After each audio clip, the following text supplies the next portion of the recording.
We are cooking fish curry with coconut milk. Ano yan? Pinanggata.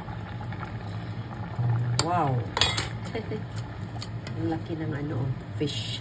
Sa ito? Sa likod na parte ng isda. Fish fillet. Sarap ng ginataang basta may curry. Masarap.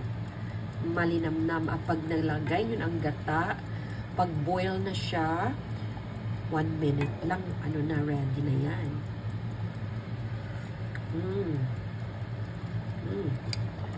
Ayan, lagyan na natin ng curry powder lang naman ilalagay natin.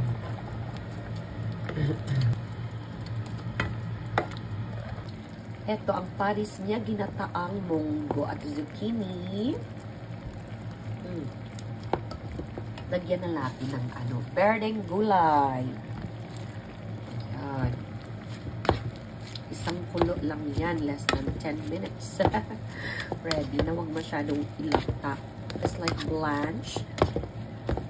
Yan, matouch lang siya ng init. Turn off the stove na para hindi siya lata. O, diba?